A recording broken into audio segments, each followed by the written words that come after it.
Pay scale তো বিবেচনাধীন আছে এবং গভর্নমেন্টের কমিটমেন্ট আছে। এবছরের মধ্যে হবে, সবই হবে। নতুন পে স্কেল যেটা সরকারি কর্মকর্তাদের সুবিধার জন্য করা হচ্ছে সেটি অনেকটাই চূড়ান্তের পথে। সরকারি চাকরিজীবীদের জন্য বড় খবর, নবম জাতীয় পে স্কেলের চূড়ান্ত প্রতিবেদনে সচিবদের স্বাক্ষর শেষ। বলা হচ্ছে সেপ্টেম্বরের দ্বিতীয় সপ্তাহে আসতে পারে গেজেট। কিন্তু সবচেয়ে বড় প্রশ্ন, কার বেতন কত বাড়লো আর কবে হাতে আসবে নতুন বেতন? দীর্ঘ 11 বছর পর সরকারি চাকরিজীবীদের বেতন কাঠামোয় বড় পরিবর্তনের প্রস্তুতি চলছে। চূড়ান্ত সুপারিশে প্রথম থেকে 20 গ্রেড পর্যন্ত মূল বেতন সর্বোচ্চ 100% পর্যন্ত বাড়ানোর কথা বলা হয়েছে। প্রস্তাবিত কাঠামো অনুযায়ী বর্তমানে 20তম গ্রেডের মূল বেতন 8,250 টাকা থেকে বাড়িয়ে 20,000 টাকা এবং সর্বোচ্চ গ্রেডের মূল বেতন 78,000 টাকা থেকে বাড়িয়ে 1,60,000 টাকার সুপারিশ করেছিল পে কমিশন। তবে সরকারের আর্থিক সক্ষমতা বিবেচনায় চূড়ান্ত পর্যায়ে কিছুটা কাটছাট হতে পারে।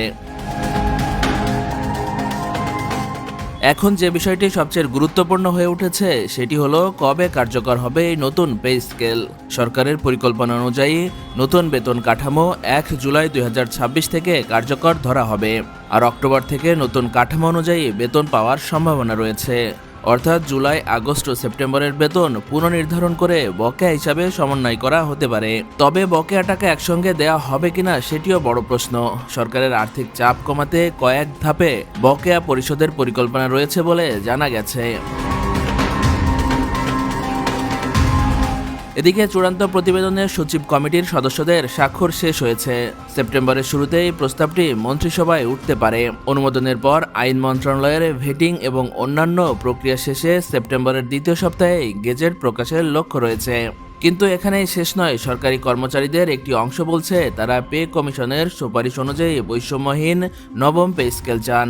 তাদের দাবি সর্বনিম্ন বেতন 35,000 টাকা নির্ধারণ করে 12টি গ্রেডে নতুন বেতন কাঠামো বাস্তবায়ন করতে হবে। আগামী 31 আগস্টের মধ্যে গেজেট প্রকাশ না হলে 1 সেপ্টেম্বর থেকে ধারাবাহিক আন্দোলনের ঘোষণাও দিয়েছে সরকারি কর্মচারীদের এই সংগঠন।